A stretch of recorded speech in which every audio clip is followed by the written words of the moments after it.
السلام عليكم ورحمة الله تعالى وبركاته. حامدا ومصليا ومسلما أما بعد فأعوذ بالله من الشيطان الرجيم. بسم الله الرحمن الرحيم. قل لا أسألكم عليه أجرا إلا المودة في القربى.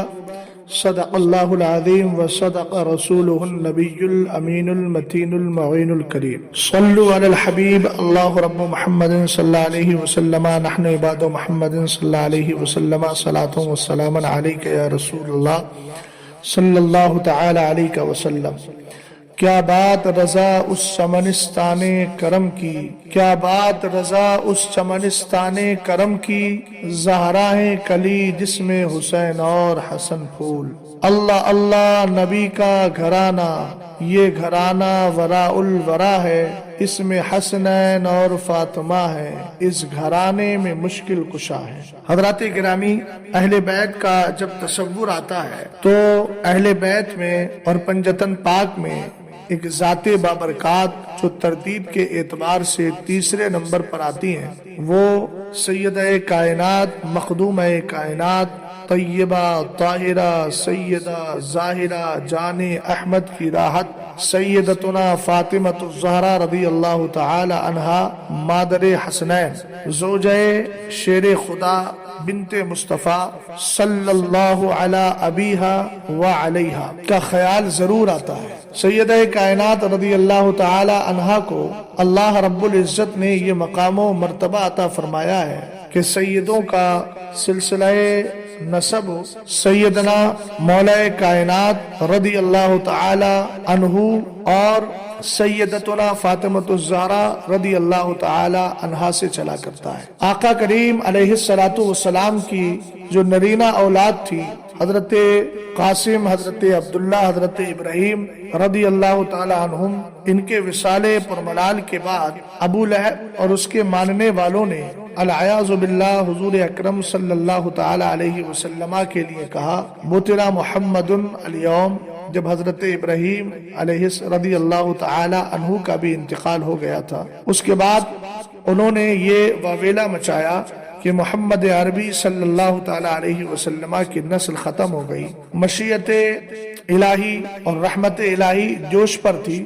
اللہ رب العزت نے اپنے محبوب صلی اللہ تعالی علیہ وسلم کی نسل پاک کو زندہ اور باقی رکھنے کے لیے ایک اصول اور ضابطہ جو حضرت آدم سے لے کر قیامت تک چلا آ رہا ہے کہ نسل ہمیشہ مردوں سے چلا کرتی ہے، لیکن اللہ رب العزت کا کرم یہ دیکھیے گا. امام طبرانی نے اس حدیث کو ذکر فرمایا ہے، سرور کائنات صلی اللہ تعالی علیہ وسلم نے ارشاد فرمایا ان اللہ تعالی جعل ذریۃ کل نبی فی صلبہ وان اللہ تعالی جعل ذریتی فی صلب علی ابن ابی طالب رضی اللہ تعالی عنہ. اللہ تعالی نے ہر نبی کی نسل کو انہی کی پشت میں رکھا اور میری نسل کو علی ابن ابی طالب کی پشت میں رکھا ہے.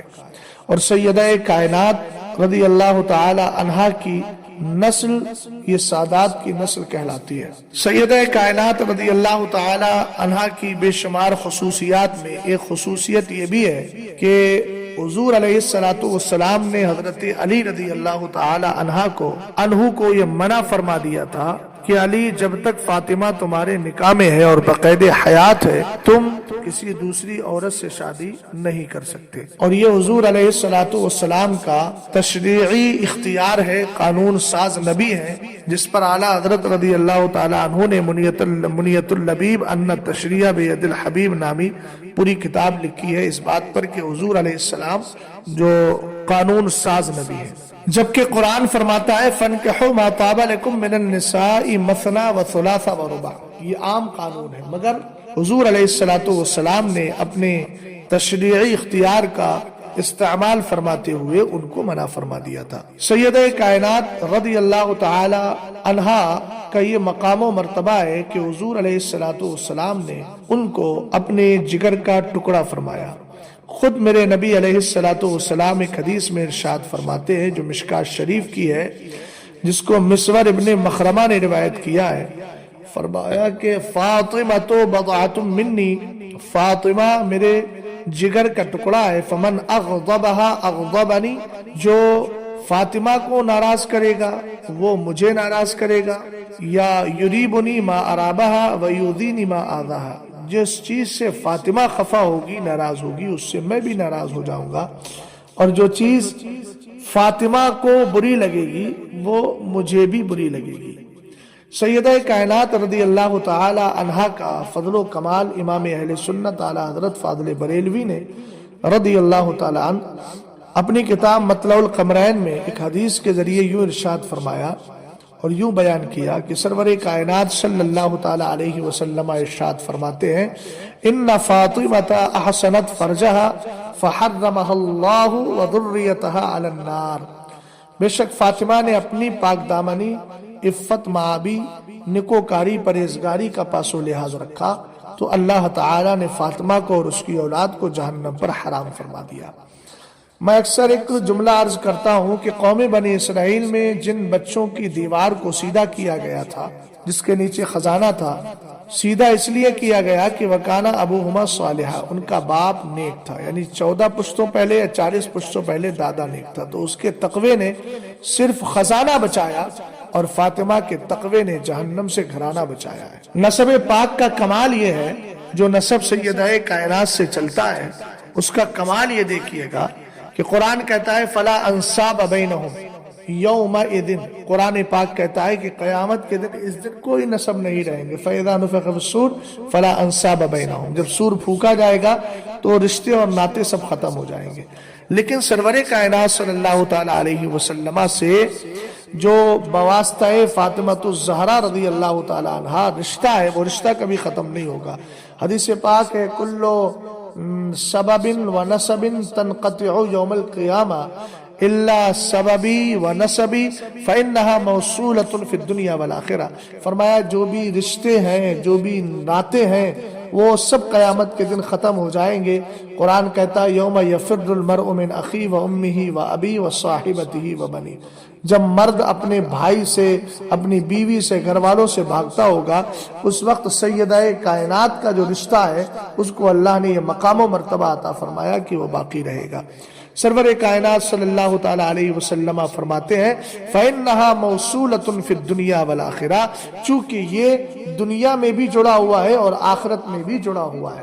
حضرت عمر فاروق اعظم رضی اللہ تعالی عنہ نے جو سیدہ کائنات رضی اللہ تعالی عنہا کی لخت جگر اور حضرت فاطمۃ الزہرا رضی اللہ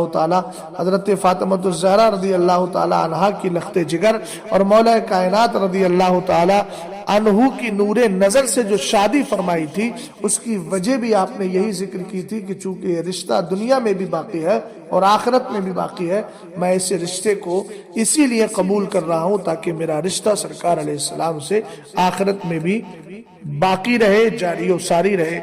اللہ تعالی اپنے خاص فضل و کرم سے ہم سب کو اہل بیت کی محبت میں جلائے اور اہل بیت کے گستاخوں سے ہم سب کو محفوظ و مامون فرمائے۔